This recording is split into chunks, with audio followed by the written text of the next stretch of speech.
Patricia Kramer from the Pacifica Historical Society, and I'm hosting tonight's episode of Footprints of Pacifica. We get together every week to discover and explore the lure and lore of our scenic Pacifica and its character and characters. The Pacifica Historical Society has been leading the charge to renovate the historic Little Brown Church building in Sharp Park, to have a history museum and where Pacificans can get together for various activities, and where our community and its rich past and history can be on display. Tonight, we're going to celebrate our very first exhibit, and I'm going to be talking with two men who were absolutely indispensable in making this exhibit happen. Steve Brown was responsible for the history of surfing in Pacifica, and Mitch Reed for the People's Tunnel, our two topics for our opening exhibit. We've been working on this project for 10 years, and this past spring, the portion of the building upstairs, which is going to be the museum, was finished, and many of us got very excited and hoped that maybe we could have a kind of sneak peek exhibit to show the community what our museum, what the potential of our museum was when it officially opened. The Historical Society wanted to put on a show using this furnished space, but our building's not officially opened, so we had to get special permission from the city, and they only allowed us to have our exhibit for 2 days. Well, what kind of crazy group is going to have an exhibit for 2 days? Well, our crazy group, because we wanted to share with the community what we had accomplished. We did it, and tonight's show is going to give you a brief look at the show itself, and then I'll be talking with both Steve and Mitch, who were responsible for the exhibit itself. But before we have our conversation, we're going to show you a brief video shot and edited by Robert Twigg and Steve Brown that will give you some information about the Historical Society's fundraising efforts and the renovation process for our museum space. Okay, now, please run the video.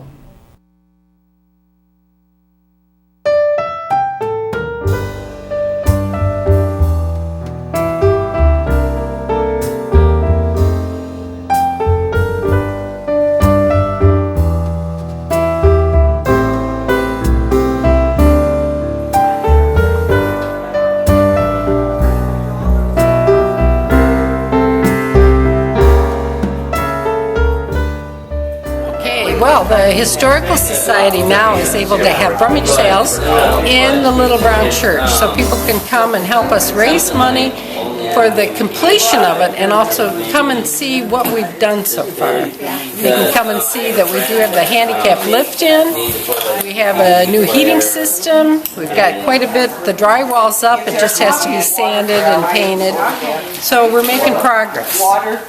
We're in the upper level of the rear section, and this is going to be the museum, or a good part of the museum section when we're all finished with the construction. I'm sorry. Right now you can see that the sheetrock is nearly complete, and the next step will be painting, and then electrical fixtures will go in. Probably some improvement in the trim around the windows and installation of the doors. It's coming along bit by bit, and as funds become available, a little more is done each time. Well, one of the things that we think that we need to do in order to create our museum and event space is to see what other people have done. And so we have gone around to various places like Coma, Daly City, other small communities, We've gone to the museum in San Francisco, the Maritime Museum, and just look at the exhibits, look at the gift shops, look at the layouts. It gives us a lot of ideas. Do you put up displays anyplace else? Like at the library? We haven't. No. And then we also have had the good fortune to meet people who are curators and who are museum directors that are so willing to share information with us, tell us things that they learned, and so we learned from their experiences. It's not just a building, not just a collection of wooden walls and windows full of blue sky reflections. We're back in the past, we built something to last. We were here, we were here, we were here. Nails that were driven, the comfort that was given. We were here, we were here, we were here. Every hand that held on to another hand to steady. Feet climbed the stairs when the weary heart was ready. Prayers were whispered and they rose up to the sky. Sundays kept on coming and 100 years went by. We're back in the past, we built something to last. We were here, we were here, we were here. The nails that were driven, the comfort that was given. We were here, we were here, we were here.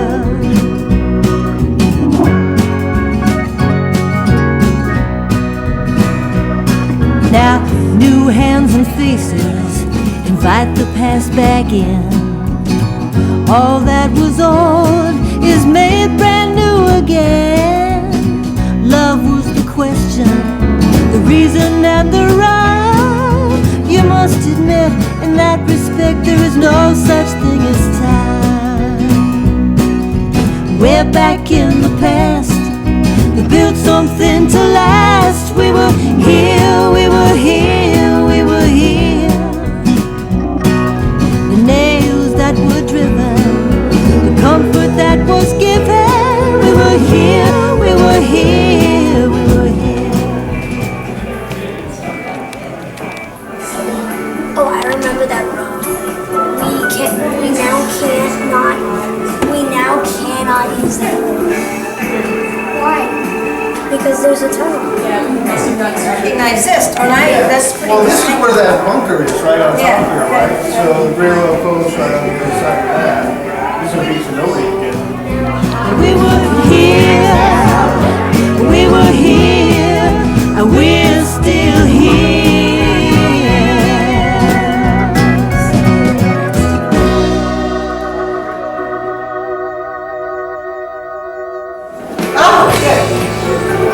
That was interesting. I didn't know that they hadn't done that earlier. Yeah, it's on YouTube. If you do Last Ride on Devil's Slide, it'll come up on the video.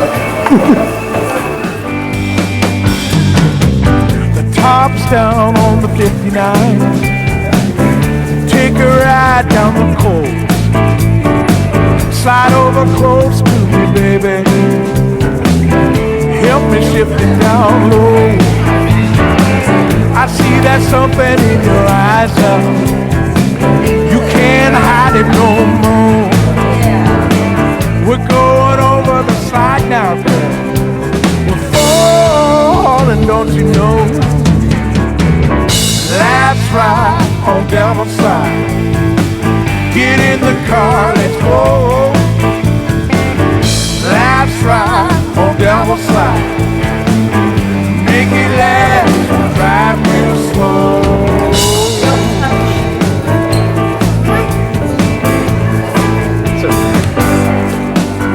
Next year we'll be kissing in the tunnel now. Oh, we're getting so high. But right now, it's the last time we'll be driving it over the line. This is amazing to me because you know that as soon as you take anything, it's going to fly.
This would be Dave Arriaga, Roger Kennedy, Pete James, Alan Hayes, Mike Doherty, Aaron Wright. We all got in trouble together.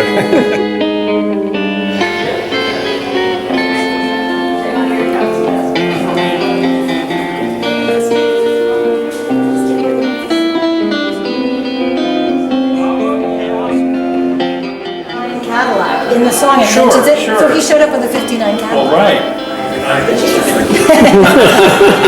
And the baby. Standing on the deck just before the sleigh. I love this one too. These are just amazing. I'm so glad you came in when I was here.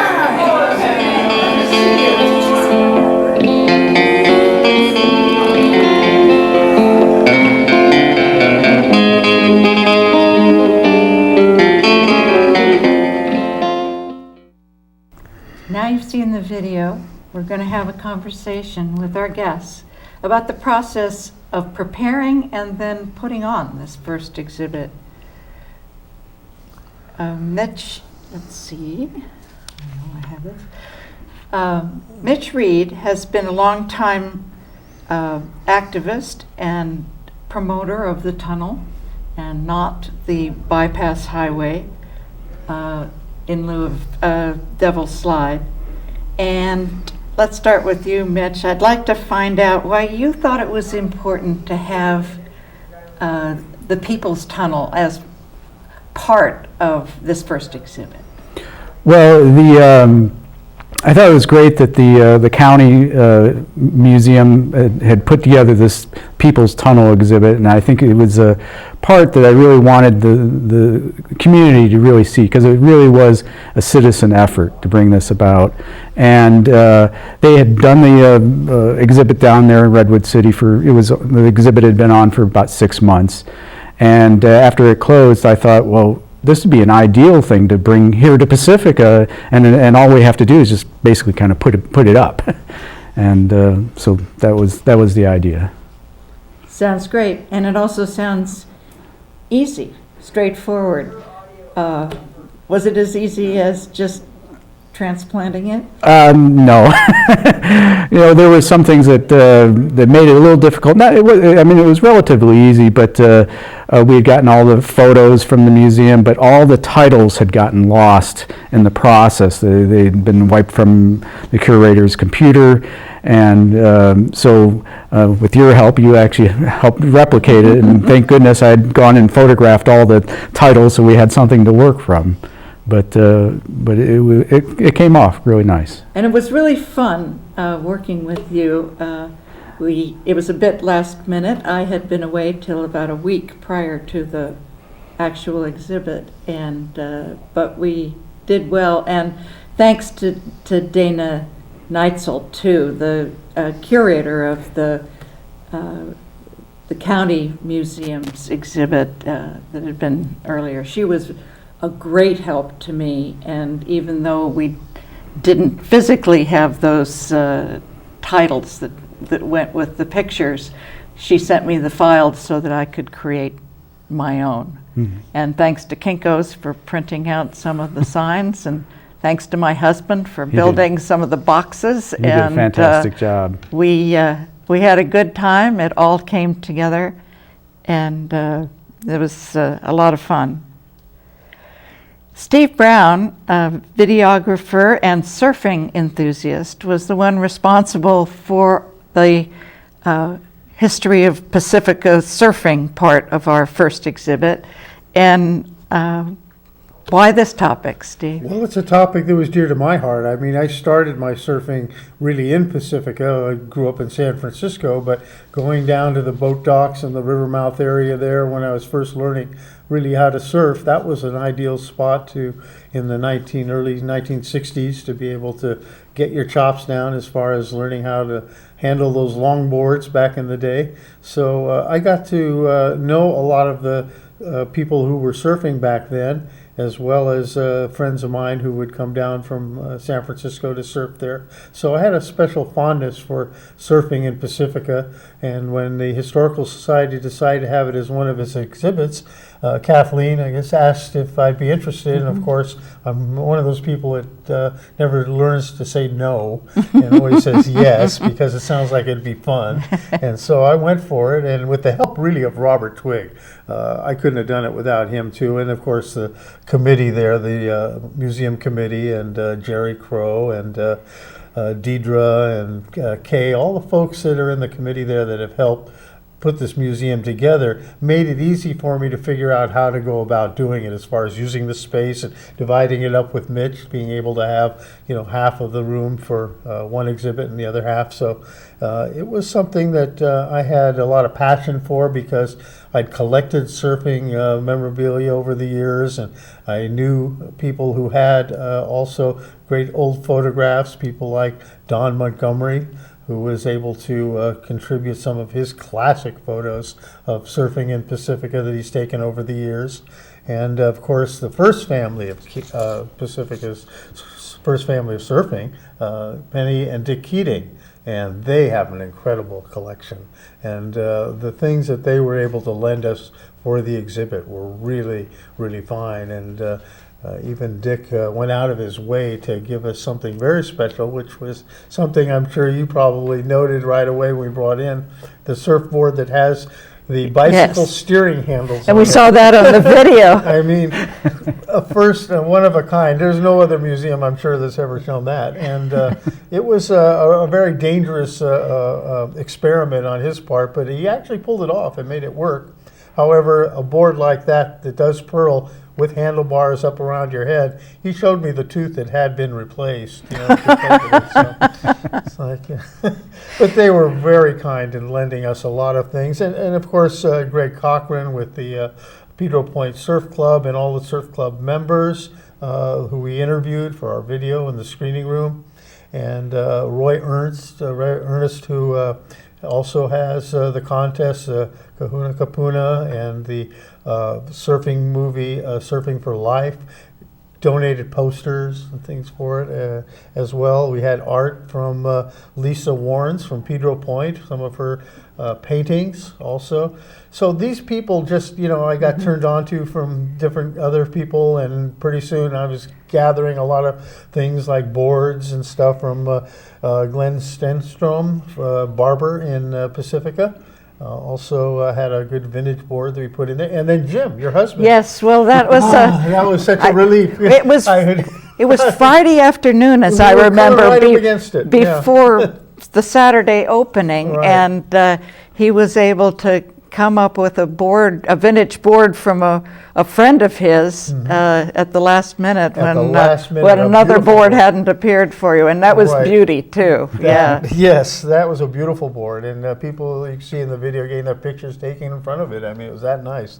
really a beautiful board. So a lot of these things came together, as well as the people who came to the exhibit started also saying, well, I've got this and I've got that. So I started thinking, well, if we're going to do this again sometime, now we're getting things like this guy, Jim Holt, came in with these very rare photos of 1940s surfing in Pacifica, where you see in the background the old Ocean Shore Railroad barn along the beach, which I never knew even existed. You know, it's very strange to see some of these old photos and not recognize some of the things because they're so unique. And it was great that the Fog Fest had surfing as its theme, so Well, we had to we do could. that, yeah. So Perfect. they had that theme, and our 2-day exhibit took advantage of that and had surfing as a.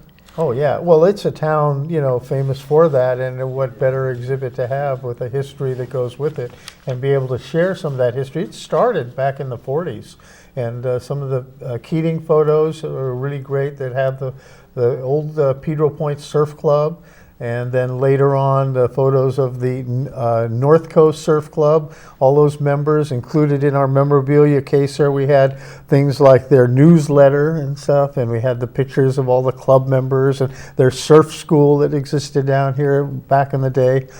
And you had a fantastic video. We were able to darken one of the rooms, and a lot of clips and interviews with various people. Yeah, well, that was quite fun. A lot of fun because that whole thing with surfing was seeing people surf movies. I mean, that was a big thing back in the day. And so to have vintage footage that we were able to include of surfing in the Pacific area back in the 50s, 60s, mainly it looked like, and also a little bit in the 70s as well, and then some in the 80s. And the old Channel 8 footage with the interviews that we did out at Sharp Park, the surfers out there then, and also the Channel 8 footage that we'd done, incorporated that with the current footage that we'd also had interviews with Penny Keating here at the station, and interviews that we did with the members of the Pedro Point Surf Club. Mitch, let me ask you about some of the things in the tunnel exhibit. You had some fantastic artifacts there, including, I think one of the most outstanding ones is the headstone. Could you tell us a little bit about a couple of those artifacts?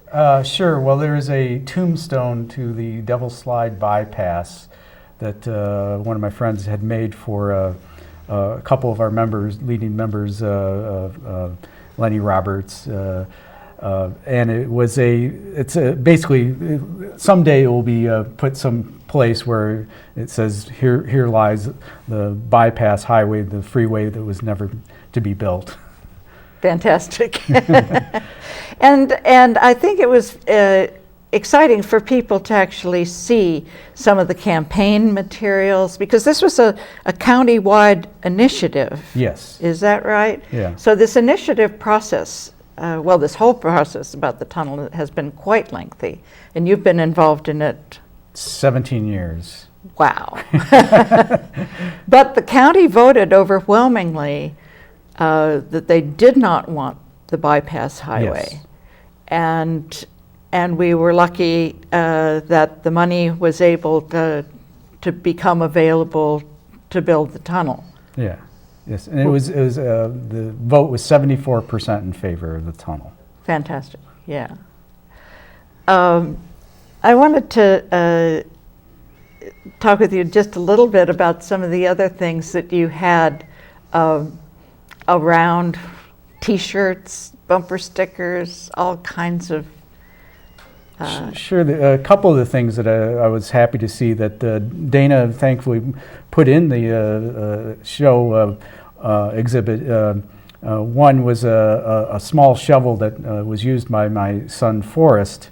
When we heard that there was going to be the groundbreaking in 2005, all the politicians were going to do this groundbreaking, not at the actual site, they were going to do it at a parking lot. And so I heard about this and I went out with my son the day before the official groundbreaking, and we did our unofficial groundbreaking right at the site. Right, the right site. Yes. That's good. And we also had a couple of fun videos with our with our exhibit. One was the Curios and their now famous Last Ride on Devil's Slide song, and also now video that everyone can see on YouTube. And was that Neil Young's Cadillac and you riding? I'm in the Cadillac, and Neil Young is in his Link Volt electric, custom electric 1959 car directly behind us in the video. And yeah, that's something our audience should look up on YouTube. Yeah, and thanks to Lee Parvin and Nancy Hall for putting together that and loaning it to the museum for the exhibit. We also had a very interesting video produced by Caltrans on the actual building of the tunnel and the machinery and all that stuff that none of us were allowed to see. And they used a technique imported from Austria, I think, to be able to tunnel through all that granite. Now, I was overwhelmed when 800 people came to our first exhibit, and it was definitely worth the effort for the 2 days. Do you That was agree? the most fun of all. I think the real reward of this whole thing was seeing the reaction from the people and seeing all the kids that came and seeing and hearing the stories from people about the tunnel and things. I was watching the little kids with the rubber mold that went for the rocks over the entrance to the tunnel. That came from what, a Disney person that worked making It's the same people who did the Indiana Jones ride at Disneyland, and they made the rock formation for the portals. But it's a touching thing. You see the little kids running their hands on it. In fact, we had a little sign that said, "Please touch." Yeah, that's the kind of exhibit you like. Yeah, when kids can touch stuff like that. Yeah, and I think just the interaction with people and hearing their stories. Like I said before, about both the tunnel and also the surfing, of course, and the culture and surfing. It's been really fun, yeah. Well, that's about all the time we have. It flew by. Quick. And I want to thank Steve and Mitch for joining us. If you want to get involved with the Pacifica Historical Society and our many projects, our address is Box 752, Pacifica 94044. And our website, www.pacificahistory.org, 650-359-5462. Thank you for watching our show.